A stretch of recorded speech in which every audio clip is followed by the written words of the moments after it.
ওর নাম হলো ইফতি কিং, কিন্তু ফার্কের মধ্যে মাই বলই না সর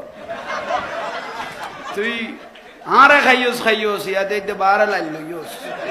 তুই তো আর ইজ্জত খাইবে লাগবি তোরা আই আর বাসার গিয়ে তো টুপি ফরাই দিয়ে দেন না মহব্বতে এত তো লাইনিবে নো আসিল ফার্কেরই বেতন আসিল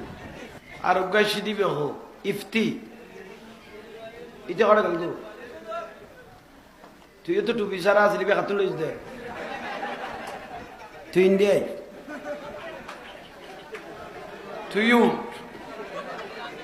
তোরও থোয়াইলে ইন্ডিয়া এডুট কে ফিরি থাক এটা আর ওয়াজরে মুখে মুখে ঠোঁট বাইরে বেরিয়ে মোটামুটি বাইরিয়াল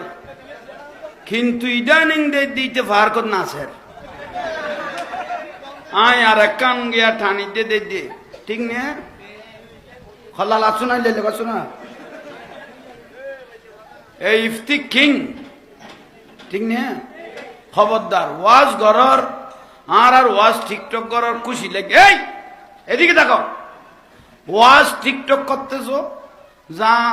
লসফল মানুষ ওয়াজ এমনি না দেখলে তোমার কথায় ওয়াজগুলো মানুষ শুনতে চায় এটা আমিও খুব খুশি হয়েছি কিন্তু ওয়াজগুলো টিকটক করতেছো পাঞ্জাবি পরবে আধা ফান পরবে না মাথায় টুপি রাখবে গঠনমূলক কথাটা মোটামুটি লসের মাধ্যমে মানুষকে বুঝাই দিবি এটা ঠিক ঠিক নে একটু জোরে বলেন না ঠিক নে ওর নাম হলো ইফতি কিং কিন্তু ফার্কের মধ্যে মাই বলই না সর তুই আরে খাইওস ইয়াতে বারে লাইলইস তুই তো আর ইজ্জত খাইবে লাগবি তোরা আই আর বাসার গিয়ে তো টুপি ফরাই দিয়ে দেন না মহব্বতে এত তো লাইনিবে নো আসিল ফার্কেরই বেতন আসিল তুই ভূতের এক চাষ আই মই তোরও বিদায় বাসন তোরও ধরিল সোজা যদি নসেরি তোর মতার আতত আল্লাহ বুঝিবে তৌফিক দান করুক আমিন মহব্বতে খোয়া